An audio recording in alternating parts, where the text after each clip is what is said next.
कि G20 के इस समिट ने ये साबित कर दिखाया है कि इंडिया है वो आने वाले डेकेड्स में इस दुनिया को लीड करने वाला है, जिसने पूरी दुनिया को बड़ा इम्पैक्ट किया है। जारी बात है, साउथ एशिया को, वेस्ट एशिया को, यूरोप को, मिडल ईस्ट को, इवन के अमेरिकाज को भी। G20 की समिट के प्लेटफॉर्म ने दुनिया को ये बताया है कि इंडिया कैसे दुनिया की एक लीडिंग पावर बन चुका है। समझता हूँ it's a remarkable event today. जो जिस तरीके से चीजें आज सामने नजर आ रही हैं, डिप्लोमेसी, बल्कि इस डिप्लोमेसी को नया नाम दिया जा रहा है मोदी डिप्लोमेसी। ये सुबह इंडिया के लिए कैसा चमकता हुआ और चढ़ता हुआ सूरज लेकर आई है, G20 की समिट ने ये साबित कर दिखाया है। G20 की आज की जो मैं समझता हूँ सबसे बड़ी सिग्निफिकेंस जो अनाउंसमेंट है वो मैं समझता हूँ ये है कि Bharat is getting very close, inches away from the getting a permanent seat in United Nations security council. इस वक्त इंडिया उस जगह पर है कि जहां पूरी दुनिया के लीडर्स इंडिया में उतरते हैं, वहां पर उनको वेलकम किया जाता है। मोदी साहब ने फरमाया है कि 21st सेंचुरी एशिया की सेंचुरी है। वो कोविड-19 के बाद नया रूल, नया वर्ल्ड ऑर्डर जो है उसको एस्टेब्लिश करेगा, वो भारत उसको लीड करेगा आगे। नमस्कार दोस्तों, जैसा आपको मालूम होगा G20 की समिट इस समय दिल्ली में चल रही है, जिसमें नरेंद्र मोदी जी ने काफी बड़े बड़े फैसले लिए, जिसको देखते हुए पूरा वर्ल्ड यह कह रहा है कि भारत अब सुपर पावर बन रहा है। इन्हें पूरा विश्व अभी कह रहा है कि अब भारत ग्लोबल साउथ को रिप्रेजेंट करेगा। भारत को ग्लोबल साउथ को रिप्रेजेंट करता देख अमेरिका ने भी यह निर्णय लिया कि अब भारत को UNSC में अस्थायी सदस्य बना दिया जाएगा। तो चलिए दोस्तों, इस पर पाकिस्तानी मीडिया का रिएक्शन देखते हैं, और अगर आपको यह वीडियो अच्छा लगे तो प्लीज चैनल को सब्सक्राइब जरूर करें। ये सुबह इंडिया के लिए कैसा चमकता हुआ और चढ़ता हुआ सूरज लेकर आई है, G20 की समिट ने ये साबित कर दिखाया है। G20 की समिट के प्लेटफॉर्म ने दुनिया को ये बताया है कि इंडिया कैसे दुनिया की एक लीडिंग पावर बन चुका है। और इंडिया ने इस G20 की समिट में ये पिच किया है, दुनिया को बताया है कि अगले चंद सालों में ये मुल्क भारत कहाँ पर पहुँचेगा और इस वक्त ये किस जगह पर खड़ा है।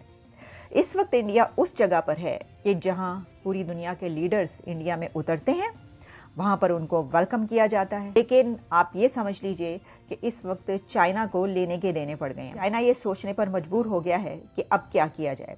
इंडिया ने इस प्रोजेक्ट के ज़रिए अपने हरीफ कंट्रीज़ को मात दे दी है। एक बड़ी बात इसके अंदर ये हुई पाकिस्तान के लिए कि कहा यह जा रहा था, हमने भी आपको ये बताया था कि MBS यानी कि मोहम्मद बिन सलमान जब इंडिया की G20 समिट के लिए शरीक होने के लिए आएंगे तो वो पहले पाकिस्तान पहुंचेंगे, यहाँ पर चंद घंटे गुजारेंगे, यानी पाकिस्तान में कुछ घंटे गुजारेंगे और उसके बाद वो इंडिया जाएंगे। अच्छा, इससे पहले ऐसा ही हुआ था, क्योंकि 2019 में जब वो इंडिया के लिए आए थे तो वो पाकिस्तान भी आए थे। लेकिन इस मरतबा ऐसा नहीं हुआ और इसको इस तरीके से लिया जा रहा है। मैं देख रही थी कि इंडियन मीडिया में ऐसे इसको पब्लिश किया गया है कि जो सऊदी अरेबिया है और MBS हैं, उन्होंने पाकिस्तान को डिच कर दिया।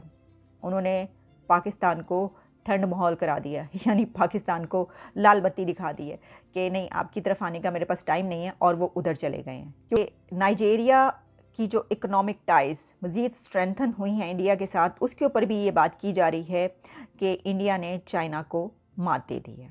तो एक महाज पर मात नहीं दी, बल्कि G20 के इस प्लेटफॉर्म पर कई एक महाज़ों पर लगता है कि उसने, यानी कि चाइना को जो है वो ठंड माहौल हो गया है। और वो ये है कि नाइजीरियन के साथ जो पैक्ट साइन हुए, एक तो $14 बिलियन इन्वेस्टमेंट का एक एग्रीमेंट सामने आ रहा है और एक $1 बिलियन जो डिफेंस पैक्ट है नाइजीरिया के साथ, वो भी सामने आया है। India to provide weapons worth $1 billion through Nigeria.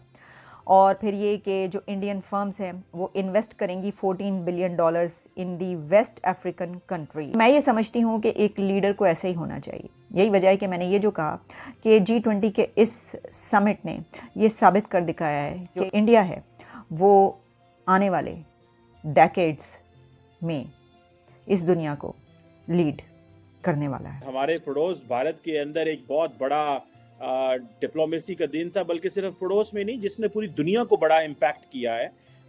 जारी बात है, साउथ एशिया को, वेस्ट एशिया को, यूरोप को, मिडल ईस्ट को, इवन के अमेरिकाज को भी।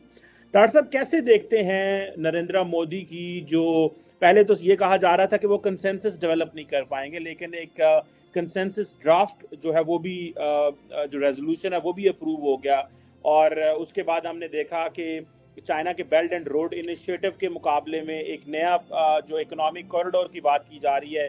इससे पहले भी एक बिल्ड बैक बेटर वर्ल्ड के नाम से इन्होंने एक दफ़ा कोशिश की थी, लेकिन उसमें नाकाम हो गए।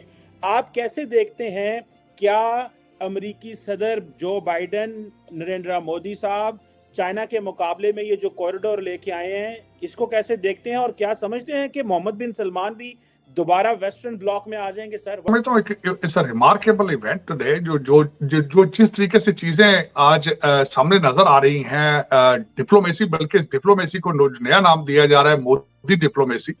मोद डिप्लोमेसी इसको कहा जा रहा है, नया नाम है। और इंडिया वे इसको नाम दिया जा रहा है, जिस तरह कहा जाता है अमेरिकन वे और चाइनीज वे, सो इंडिया वे। तो मैं जो इस पे बात करना चाहूंगा कि आज हो क्या रहा है भारत के अंदर इस वक्त। जो मुझे सबसे ज्यादा चीज जिसने स्ट्राइक किया है वो ये है कि आज जो अमेरिकन मीडिया है वो सबसे ज्यादा आज जो यहाँ पे खबर चल रही है कि America has already given their go ahead for the seat for India in a permanent seat in a Security Council.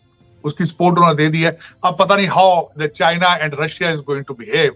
इस G20 की आज की जो मैं समझता हूँ सबसे बड़ी सिग्निफिकेंस जो अनाउंसमेंट है वो मैं समझता हूँ ये है कि Bharat is getting very close, inches away from the getting permanent seat in United Nations security council. मैं इस सबसे बड़ी न्यूज तो मैं समझता हूँ ये जो एक भारत की ख्वाहिश थी, जिसके लिए उन्होंने इतनी कैंपेन चलाई, जिसके लिए मोदी साहब अमेरिका आए, फ्रांस गए, उसके बाद ग्रीस गए, यूएई गए, जकार्ता गए, और जो एक नए ब्लॉक में जिस तरीके से वो अपने आप को प्रमोट करते रहे, भारत को प्रमोट करते रहे, मैं समझता हूँ this is extreme of it. और जिसकी वजह से उन्होंने वो जो उनका एक अल्टीमेट ऑब्जेक्टिव था, उसके how close they are getting to that, उसकी एक तो सबसे बड़ी आज सिग्निफिकेंस मैं ये समझता हूँ वो है। आपने जिस तरह फरमाया है कि मोहम्मद बिन सलमान सोचने पर मजबूर हो गया है कि I should either go with the Chinese camp और I should remain with the western countries.